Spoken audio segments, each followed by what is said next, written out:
Assalamualaikum warahmatullahi wabarakatuh. Salam dan bahagia. Perkenalkan, nama saya Sri Hartini, calon guru penggerak SMKN 1 Tuban Angkatan 8 Kabupaten Tabalong, Provinsi Kalimantan Selatan. Kuatkan hati, negeri ini memanggilmu kawan. Belajar bergerak berbagi untuk negeri, guru penggerak majukan pendidikan. Guru penggerak menghamba pada murid, kreatif rancang pembelajaran. Hargai potensi, tingkatkan prestasi, lahirkan profil pelajar Pancasila.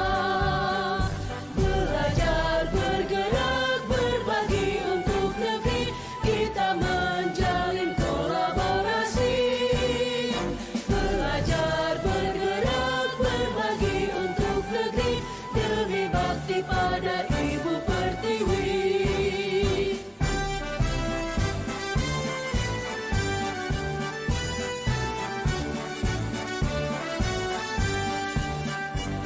Bulatkan tekad, kuatkan hati, negeri ini memanggilmu kawan.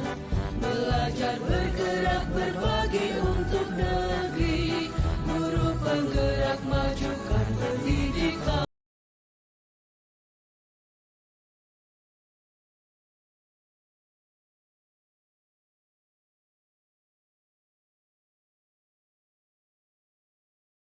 Assalamualaikum Pak Fikri. Waalaikumsalam Bu Sri. Ya, selamat pagi Pak. Ya, pagi Bu. Nah, gimana kabarnya hari ini? Alhamdulillah baik Bu. Kalau Ibu sendiri gimana Bu kabarnya Bu? Alhamdulillah sama Pak, sehat, baik. Gimana kabar anak-anak sekarang? Anak-anak, alhamdulillah mantap Bu anak-anak. Iya, Bapak sibuk nggak?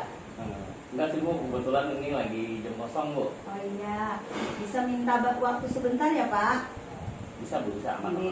Begini Bapak, saya ada kegiatan observasi akademik. Maksud dan tujuan kegiatan tersebut bukan menilai Bapak ya mengajar, hanya sekedar berdiskusi tentang proses belajar mengajar di kelas yang Bapak lakukan nanti.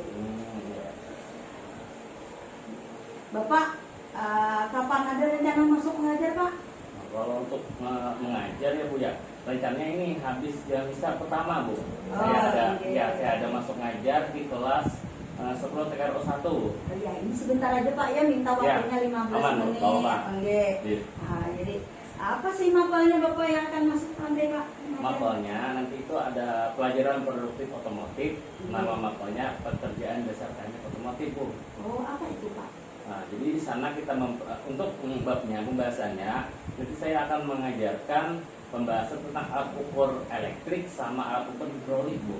Oh, ini subbahasan paduan di kelas itu Alat ukur elektrik dan juga alat ukur hidrolik. Oh iya, nggih. Terus apa yang Bapak siapkan pada saat mau mengajar nanti Pak? Yang saya siapkan tentunya yang pertama ini ada yang saya siapkan RPP Bu.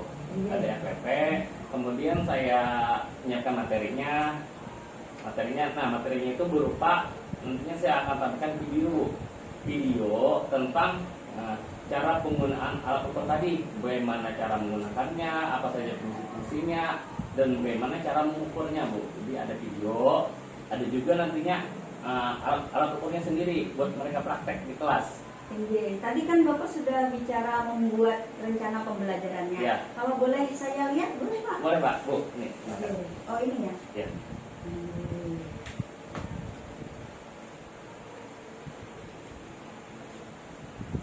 Wah, bagus sekali Pak ini. Ada KSE-nya, ada berdisferensiasinya. Bagus ya Pak ya? RPP-nya, ya. Oke Pak, teruskan aja Pak ya nanti pembelajarannya di sini. Saya boleh nanya lagi Pak? Boleh Bu. Kalau boleh tahu tujuan pembelajarannya ini bagaimana Pak nantinya? Tujuan pembelajaran ya Bu. Nah untuk tujuan pembelajaran di sini nantinya kan ini pembahasannya tentang alat ukur. Ada alat ukur elektrik dan alat ukur hidrolik. Iya. Nah, untuk alat ukur elektrik itu nantinya menggunakan apometer nama alatnya Bu. Sedangkan hidrolik, alat ukur hidrolik itu menggunakan alatnya hidrometer. Nah, untuk tujuannya tentunya anak atau murid-murid mampu memahami apa itu alat ukur hidrolik dan alat ukur elektrik. Terus anak murid mampu mengenal fungsi-fungsi dari alat itu sendiri dan bisa melakukan pengukuran terhadap komponen-komponen mesin. Itu Bu. Bagus Pak. Dan bagaimana alur pembelajarannya Pak? Alat pembelajarannya. Iya. Kalau untuk alat pembelajarannya, yang pertama kan misalkan saya masuk kelas. Nah, tentunya sebelum pembelajaran dimulai, kita berdoa dulu. Iya. Nah, setelah berdoa, tentunya saya akan mengabsensi kehadiran. Iya. Absensi kehadiran. Nah, setelah itu nantinya saya akan sedikit merefresh merefresh pelajaran-pelajaran yang sebelumnya. Nah, belum baru masuk ke materi yang baru. Nah, untuk materi yang baru, metode saya mengajarkannya nantinya yang pertama saya akan menampilkan video Bu. Video tentang alat ukur ini tadi. Jadi saat di video itu ada dijelaskan apa itu alat ukurnya, terus bagaimana fungsi-fungsinya, terus bagaimana cara pengukurannya. Nah, seperti itu. Nah, setelah itu baru saya lagi menjelaskan ulang Bu. Kan tadi dari video, murid dari video menontonnya. Kemudian saya lagi menjelaskan ulang, mengenalkan komponennya, fungsinya, dan cara penggunaannya. Nah, terus selanjutnya baru nantinya saya akan membagi kelompok dari satu kelas itu nantinya dibagi menjadi 4 kelompok. Jadi di kelas itu nantinya ada 29 murid, akan dibagi 4 kelompok Bu. Nah, yang terakhir baru setiap kelompok nantinya saya kasih nih alat ukurnya buat mereka praktek sendiri, biar mereka merasakan sendiri Bu, oh ini begini cara pengukurannya, begini cara menghitungnya, segala macam seperti itu. Oh iya, terima kasih Pak. Ya kalau boleh tahu Pak, bagaimana Bapak membagi kelompok untuk menentukan orang-orangnya tadi? Apakah Bapak pilih yang pinter, yang lemah, terus yang sudah? Itu bagaimana ya Pak? Nah, untuk memilih 4 kelompok atau orang-orangnya itu Bu, saya memilihnya bukan berdasarkan kemauan mereka, enggak. Jadi karena kan bisa mereka maunya kelompok ini aja teman-temannya, seperti itu. Ada juga, bukan juga berdasarkan abjad dari absen, bukan. Tapi saya memilih kelompok itu berdasarkan pembagian rata Bu. Nah, jadi yang dimaksud pembagian rata itu di setiap kelompok ada siswa yang dominan. Dominan itu yang dimaksud dominan itu yang entah itu dia tangkapnya cepat, yang prestasi di kelas, akan juara 1, 2, 3, 4 itu bisa Bu. Nah, jadi juara 1 di kelompok 1, juara 2 kelompok 2, juara 3 kelompok 3, juara 4 di kelompok 4. Nah, seperti itu urutannya. Nanti yang 5 masuk 1, yang 6 masuk 2 sampai habis itu, sampai tercukupi semua kelompok. Bagus sekali ya cara Bapak mengajar. Terus Bapak berpihak pada murid juga ada di situ Pak ya, membagi kelompoknya sesuai dengan kebutuhan siswa. Iya. Terus apa saja rencana kegiatan dalam kelompok tersebut Pak yang sudah Bapak bagi? Nah, rencananya itu kan tadi di awal saya udah tampilkan video, cara penggunaan alatnya, komponen sudah dijelaskan di video, kemudian saya jelaskan lagi, saya praktekkan cara penggunaannya. Nah, tujuan akhirnya nantinya di kelompok tadi mereka bisa sendiri mempraktekkan. Kayak misalkan saya contohkan nih, kayak penggunaan alat ukur elektrik yaitu apometer. Nantinya di sana di satu kelompok dikasih apometer, dikasih baterai aki, terus dikasih kabel busi. Nah, nantinya setiap kelompok mengukur, ada yang namanya di situ mengukur tegangan baterai aki Bu. Iya. Terus ada yang namanya mengukur tahanan kabel busi. Nah, jadi setiap kelompok bergantian mereka menggunakan alat itu untuk mengukur yang tadi. Bagus ya Pak ya? Ya. Oke. Kalau boleh tahu setelah mempraktekkan pembelajaran Bapak tadi, apa yang nantinya Bapak harapkan Pak? Saya harapkan itu. Nah, Ya. tentunya tujuan akhir pembelajarannya yang saya harapkan murid-murid tadi bisa menguasai alat ukur tadi. Ya. Kemudian bisa menggunakannya dan bisa menganalisis kerusakan pada komponen-komponen mesin yang mereka ukur Bu. Contohnya misal kayak baterai aki tadi, karena kan mereka sudah menguasai nih cara pengukuran baterainya. Misalkan mereka sudah menguasai, misalkan ada permasalahan di baterai, jadi mereka tahu cara mengatasinya gimana, cara memperbaikinya gimana. Jadi itu tujuan akhirnya. Jadi tujuan akhir Bapak tadi ada 3 ya. Yang pertama tadi siswa dapat mempraktekkan, dapat menguasainya tadi ya, bisa menggunakan dan bisa memperbaiki. Jadi dalam mesin apa saja misalkan yang mereka ukur. Ya bagus sekali Pak ya.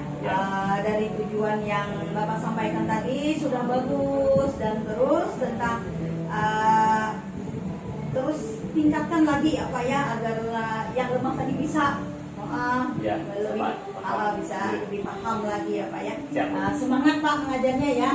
Nanti siang Bapak mengajar dengan semangat, penuh semangat untuk anak bangsa. Terima kasih banyak Pak ya. Ya, maaf mengganggu waktunya. Terima kasih. Wassalamualaikum warahmatullahi wabarakatuh. Waalaikumsalam. Assalamualaikum warahmatullahi wabarakatuh. Waalaikumsalam warahmatullahi wabarakatuh. Sebelum memulai pembelajaran hari ini, kita berdoa terlebih dahulu. Kita berdoa, mulai.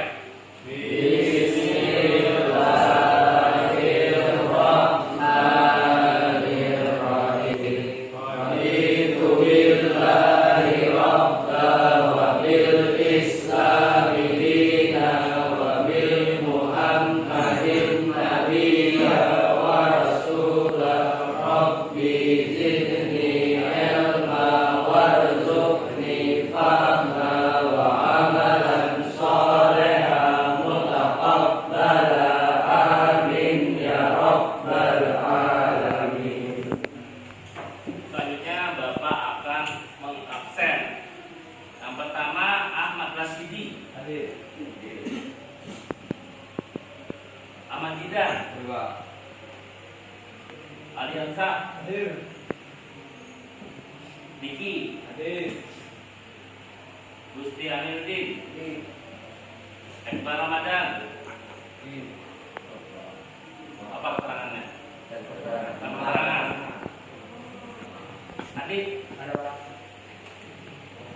Muhammad Hafiz Rifki, Muhammad Latif, Muhammad Akmal, Afwan Mukhlis, keterangan. Muhammad Arif,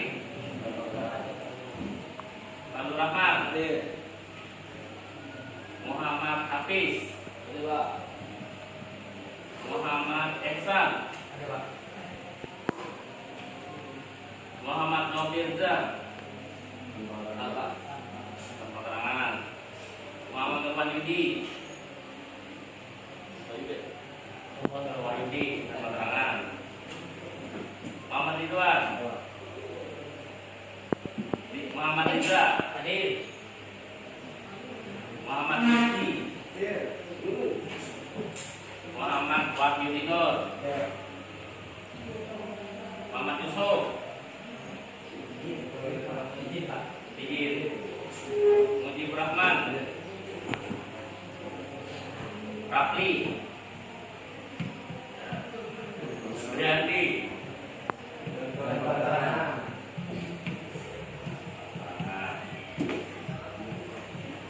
Saiful Anwar, Zahrul Gunawan, Yusri Saputra. Semua Bapak mulailah. Hari ini kita pembelajaran yaitu PDTU. Kita akan membahas yang namanya alat ukur elektrik. Nah, contohnya di sini yang kita bahas hari ini, yaitu ini namanya apometer atau multitester. Ada dua nama, bisa apometer, orang menyebutnya bisa juga multitester. Fungsinya apa Pak? Fungsinya di sini ada 3 fungsi. Alat ukur ini bisa untuk yang pertama mengukur tegangan listrik. Tegangan listrik ada 2, tegangan DC sama tegangan AC. Kalau tegangan DC itu contohnya yaitu tegangan bolak-balik, contohnya tegangan pada baterai. Kalau tegangan AC itu ialah yang arus searah, contohnya dari arus tegangan PLN, tegangan AC. Terus ada juga bisa untuk mengukur kuat arus. sama yang terakhir untuk mengukur tekanan atau hambatan. Nah, ini namanya multitester, terbagi dari beberapa komponen-komponennya. Di sini ada yang namanya probe. Probe itu ada dua, ada yang warna merah, ada yang warna hitam. Yang warna merah ini yang positif, yang warna hitam ini yang negatif lah. Jangan terbalik. Yang merah positif, yang hitam negatif. Terus ada yang namanya skala. Di sini ada 4 skala. Ada DCP, ada ACP, ada DC ampere, sama ada ohm. Dan memiliki fungsi masing-masing. DCP itu untuk skala kita mengukur tegangan dari listrik DC. ACP itu adalah skala untuk kita mengukur tegangan dari arus listrik AC. Selanjutnya ada ohm. Ohm itu skala untuk kita mengukur tekanan atau hambatan. Dan yang terakhir ada yang namanya DCA atau DC ampere. Itu di situ kita bisa mengukur kuat arus DC. Nah, selain skala, ada 4 skala, ada juga yang namanya selektor. Selektor ini nantinya akan kita arahkan ke skala mana yang akan kita ukur. Jadi ada skala, ada selektor, ada probe. Terus ada untuk mengkalibrasi di sini. Yang di kanan ini untuk mengkalibrasi ketika kita ingin menghitung hambatan. Terus yang di tengah ini mengkalibrasi dari garis nol yang paling kiri. Yang kanan ini untuk mengkalibrasi garis nol yang nanti ada yang di kanan. Nah, selanjutnya di sini ada yang namanya jarum. Ada jarumnya, terus di sini nantinya kita akan dapat membaca berapa hasilnya. Nah, untuk lebih jelasnya bagaimana cara menggunakan alat ini, Bapak akan menampilkan video. Silakan kalian perhatikan. Halo sahabat teknik, assalamualaikum warahmatullahi wabarakatuh. Pada video kali ini saya akan membagikan tutorial tentang cara menggunakan avometer atau multitester atau multimeter. Ini multimeter analog atau multimeter manual. Jadi di sini saya akan memperkenalkan dahulu beberapa. Untuk avometer sendiri ada 2 jenis. Ada yang digital dan ada juga yang analog. Kalau yang digital itu hasilnya langsung keluar berupa angka. Kalau yang analog ini hasilnya kita sendiri yang membacanya. Sering ngerti lah. Nah, itu ada digital dan analog. Nah, lanjut lagi kita akan perhatikan video. Komponen yang ada pada multimeter. Di multimeter ini atau avometer ini ada kabel positif dan negatif. Kabel positifnya itu berwarna merah, ini kabel negatifnya berwarna hitam. Selanjutnya di sini ada potensio, ini untuk mengkalibrasi jika kita mengukur menggunakan ohm. Ohm itu hambatan. Dan di sini juga ada untuk mengkalibrasi menggunakan ohmmeter. Oke. Ini selektor namanya. Ini harus kita off-kan ketika kita tidak digunakan karena nanti akan menguras baterai dan istilahnya eman-eman untuk tidak digunakan dan baterainya habis. Seperti itu. Lalu mengapa orang-orang itu atau familiarnya biasanya disebut dengan avo? Karena ada singkatannya. A itu ampere. Jadi A-nya itu bisa buat ampere, itu bisa mengukur ampere. P-nya itu voltase. Voltase itu ada DC dan AC. Dan O-nya itu adalah ohm atau hambatan atau resistensi. Nah, seperti dibilang tadi, avometer. Avo itu ada singkatannya. A-nya itu ampere untuk mengukur ampere. P-nya itu untuk pengukuran voltase atau tegangan. Sedangkan O-nya itu ohm untuk pengukuran tekanan atau hambatan. Oke, selanjutnya saya akan menjelaskan dahulu beberapa cara kita untuk membaca multimeter ini atau avometer. Yang paling atas ini ada lambangnya ohm. Nah, atau hambatan untuk mengukur hambatan dan mengukur resistensi.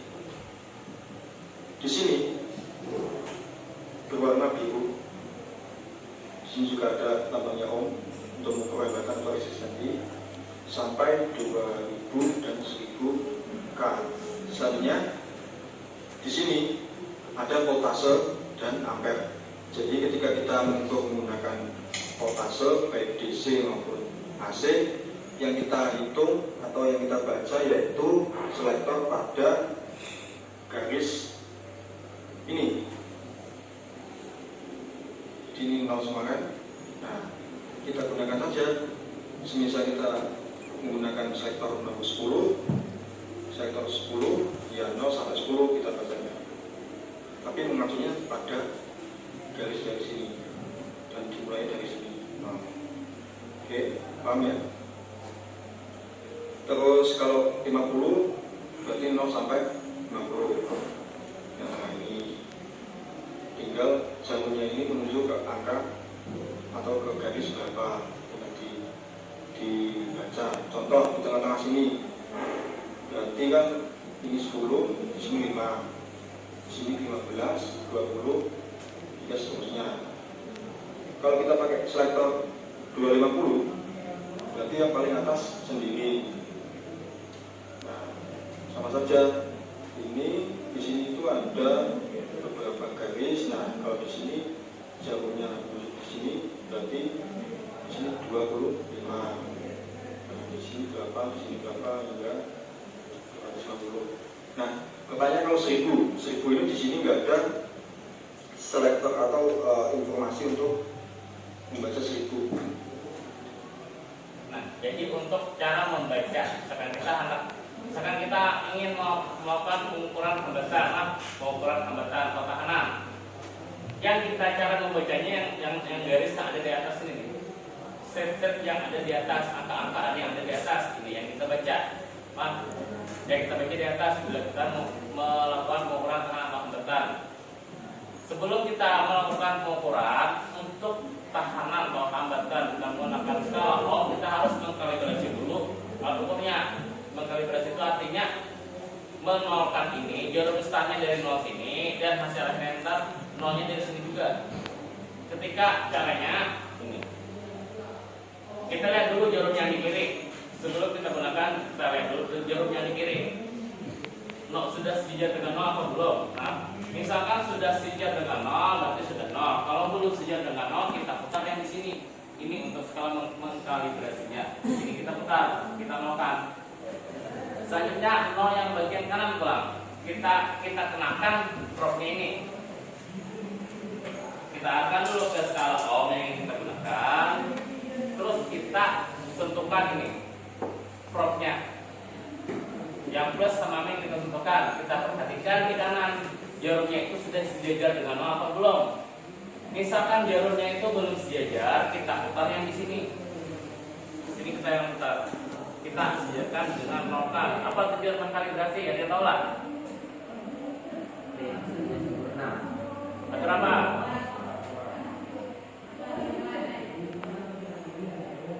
Apa tujuan mengkalibrasi? Agar hasilnya akurat. Ya benar. Jadi itulah mengapa kita harus mengkalibrasi, agar hasilnya itu akurat.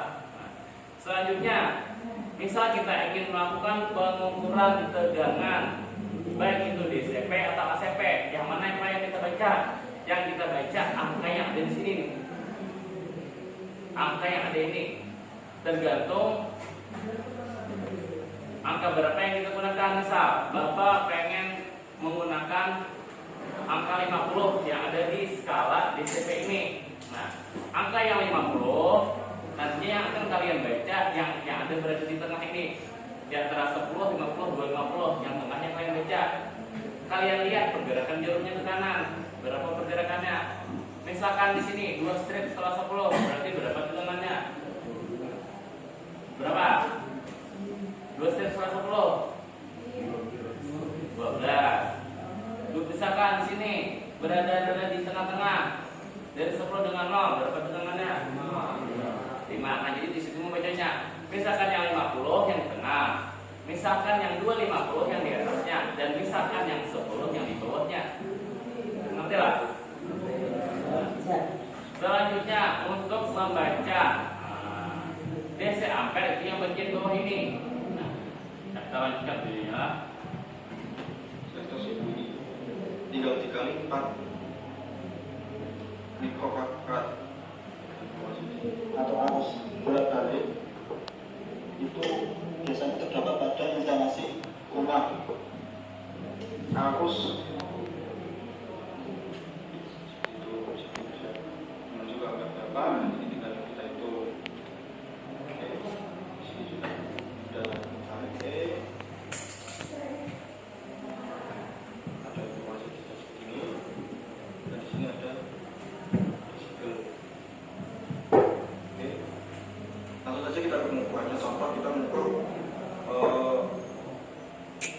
arus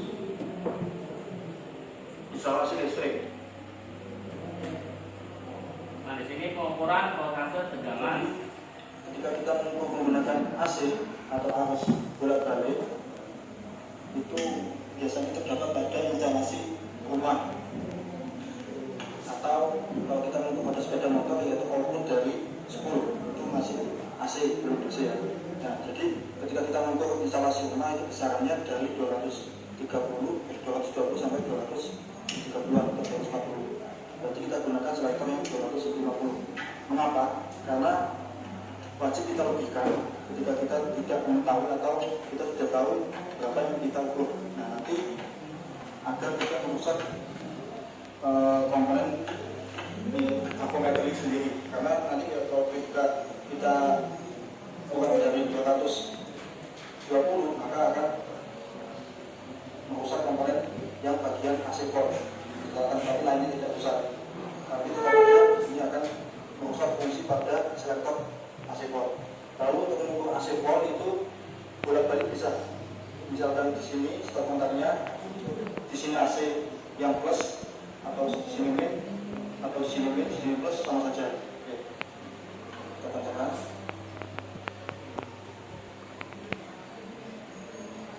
Sudah lihat hasilnya.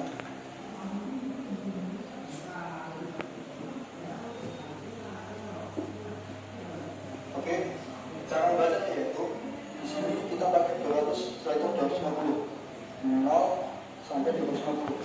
Sesuai tadi yang kita pakai yaitu garis-garis pada yang ada warna hitam ini. Di sini berarti kita pakai yang paling atas ini. Jika di sini 200, di sini 250, berarti tengah-tengahnya 225 volt. Kan tetapi ini kan lebih, kita hitung lebihnya berapa. Jadi ketika kita membaca apometer itu harus pas lurus ya. Nah, berarti setiap garis ini jika ini 225, tiap garis ini nilainya 5 volt. Berarti ditambah 2 garis ya. Ini berarti di sini 225 ditambah 10, jadi menjadi 235 volt. Oke, cukup jelas ya. Selanjutnya, kalau kita gunakan selektor yang 1000 bisa saja, dan tapi cara perhitungannya nanti berbeda. Oke. Udah sampai, mati dulu. Nah, di sini Bapak akan mempraktekkan langsung bagaimana caranya pengukuran untuk mengukur tegangan DC dan tekanan. Nah, jadi ada yang Bapak praktekkan. Nanti setelah Bapak yang praktekkan, kalian akan praktek berkelompok nantinya. Yang pertama kita akan mengukur tegangan DC. Kalau kita ingin mengetahui berapa sih voltase dari baterai ini. Nah, yang pertama kita arahkan nih yang namanya selektor. Kita arahkan selektor ke skala apa? Dia tahu lah. Skala ke DCP atau ACP? DCP. Kita arahkan ke DCP. Terus ke berapa angkanya? 50. Ke 50. Nah, kita arahkan ke 50. Nah, misalkan sudah kita arahkan ke 50, sudah ke DCP, baru kita lakukan pengukuran. Kita ambil probe-nya, perhatikan prosedurnya. Nah, yang merah ini probe positif, yang hitam probe negatif. letakkan prop positif ke terminal positif, prop hitam ke terminal negatif. Tidak boleh ketukar, tidak boleh ketukar. Karena nanti kalau misal ketukar, sekring yang ada di dalam apo ini bisa putus. Ngerti lah? Nah, tinggal lakukan pengukuran. Kita letakkan prop merah ke positif, prop hitam ke negatif. Terus tinggal kita baca berapa hasilnya. Nah, yang Bapak baca di sini hasilnya adalah 11 volt. Terus kita bisa menarik kesimpulan, bagaimana sih kondisi baterai ini? Masih baguskah tegangannya atau perlu dicas kah baterai ini? Kita harus terlebih dulu mengetahui tegangan dari baterai ini kan 12 volt, sudah kita ketahui tegangan normalnya. Setelah kita ukur, ternyata tegangannya 11 volt, artinya baru kurang 1 volt, kurang dari tegangan normalnya. Jadi aki ini kita tarik kesimpulan masih bagus saja, bisa layak langsung digunakan. Kalau perlu kita cas terlebih dahulu. Selanjutnya di sini Bapak akan contohkan cara pengukuran tahanan atau hambatan. Nah, di sini Bapak punya kabel busi. Kabel busi ini termasuk ke dalam golongan kabel bertegangan tinggi.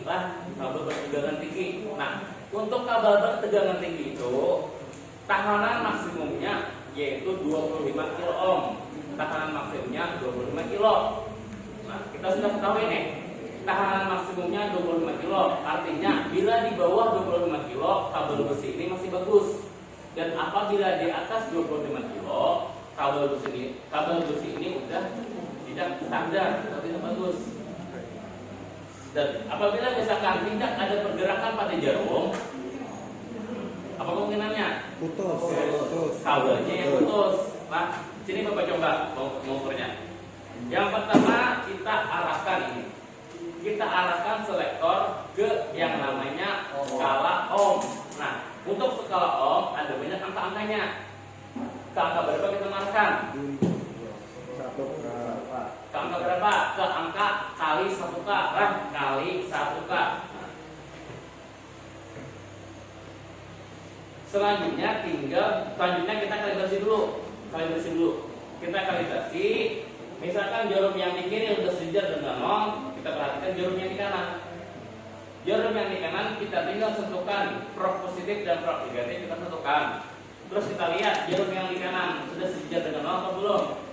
Misalkan belum sejajar dengan 0, kita putar ini untuk mengkalibrasinya. Kita putar, kita sejajarkan dengan 0. Nah, misal sudah, barulah alat ukur ini bisa kita gunakan. Dan hasilnya akan akurat karena sudah kita kalibrasi. Tinggal kita sentuhkan prop positif dan prop negatif langsung ke kabelnya. Nah, setelah itu kita baca. Dari hasil yang Bapak baca ini, di sini tahanannya yaitu 0,8 kilo ohm. Artinya apa? Kalau 0,8 kilo, kabel ini masih bagus apa sudah tidak putus? Bagus. Kalau tidak bagus tadi berapa standarnya? Kalau di atas 25 kilo itu sudah bagus. Kalau di bawah 25 kilo itu termasuk bagus. Nah, jadi begitu caranya. Setelah ini silahkan kalian bentuk kelompok dan kalian langsung mempraktikannya, yaitu mengukur tegangan dari baterai dan mengukur tahanan atau hambatan dari kabel bertegangan tinggi. Cara play.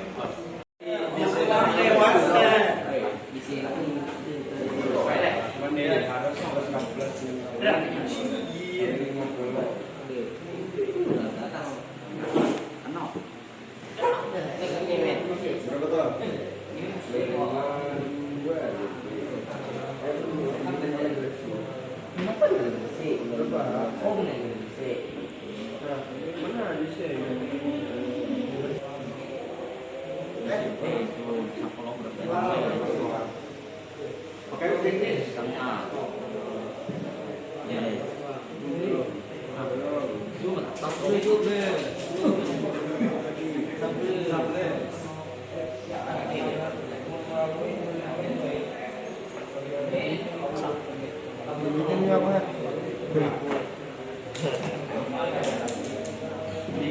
Berapa tuh? 51. 11.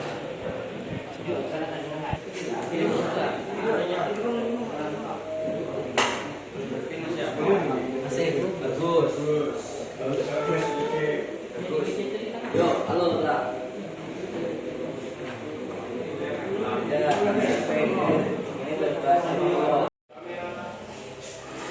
Nah, tadi kalian sudah melakukan praktek berkelompok. Nah, jadi kalian sudah melakukan prakteknya. Ada dua yang kalian ukur tadi. Ada kalian mengukur pegangan dan ada kalian mengukur tahanan. Nah, di saat kalian melakukan praktek tadi untuk mengukur tegangan, selektornya kalian arahkan kemana? Berapa angkanya? Selanjutnya untuk kalian mengukur tahanan, kalian arahkan kemana? Selektornya? Berapa angkanya? Kali 1K. Dan hasilnya tadi berbeda-beda. Untuk tegangan tadi kan kalian hasilnya ada yang 11 volt, ada yang 8 volt, berbeda-beda. Karena yang diukur kan angkanya berbeda-beda. Dan untuk tahanan tadi pula kalian mengukurnya juga berbeda-beda. Ada yang kabelnya masih bagus dan ada kabelnya yang sudah tidak bagus. Nah, dari materi hari ini, adakah dulu yang kalian ingin tanyakan? Tidak ada. Bisakah dimengerti alat ukur ini? Kalau bisa, berhubung waktunya sudah habis, mungkin pertemuan hari ini Bapak cukupkan sampai di sini. Terima kasih sudah mengikuti pelajaran dengan baik. Bapak akhiri, salah kata mohon maaf. Wabillahi taufiq wal hidayah. Assalamualaikum warahmatullahi wabarakatuh. Waalaikumsalam warahmatullahi wabarakatuh. Assalamualaikum Pak Fikri.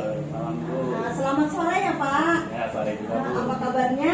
Alhamdulillah. Ya, bagus alhamdulillah. Oh, kayaknya saya lihat Pak Fikri kecapean ya. Habis ngajar ya Pak? Iya, bagus ngajar tadi. Berapa jam? 4 jam. Wah, Ya. luar biasa Bapak 4 jam habis ngajar ya Pak. Iya. Enggak apa-apa ya Pak, saya ganggu sebentar. Ya, nggak apa-apa. Kebetulan nih jam terakhir nih jam kosong saya Bu. Oh iya, ini ya Pak.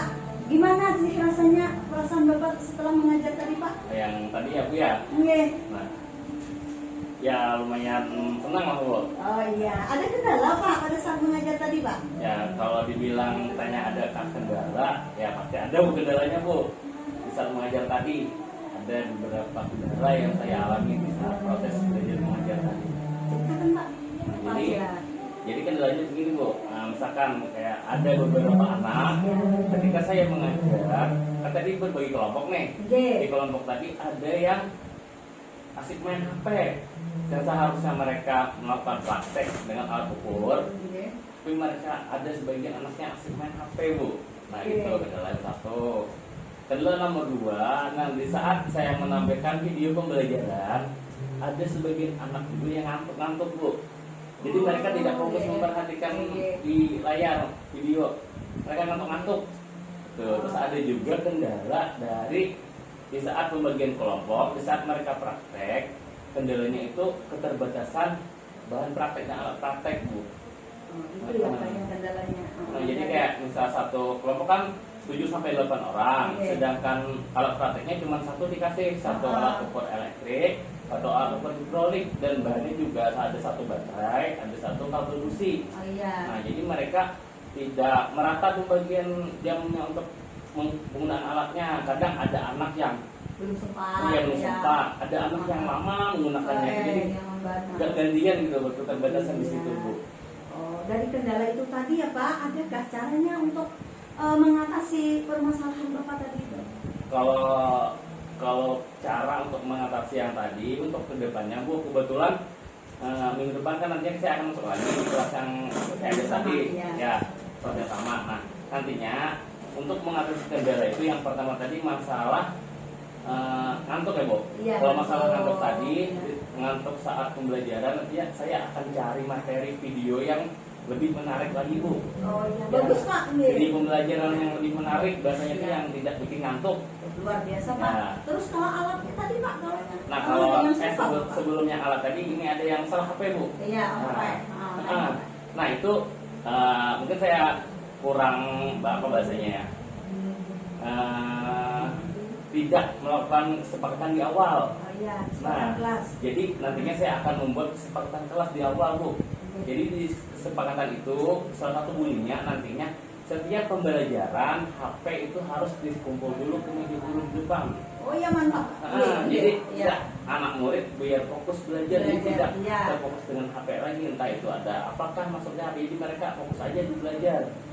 Nah, kemudian untuk mengatasi yang keterbatasan alat tadi, nantinya mungkin saya akan bicarakan ke ketua jurusan, Iya. kan nanti saya akan bahasanya meminta bagaimana caranya agar alat ukur itu setiap praktek nantinya bisa ditambah, Bu, bisa 2 sampai 3 per kelompoknya.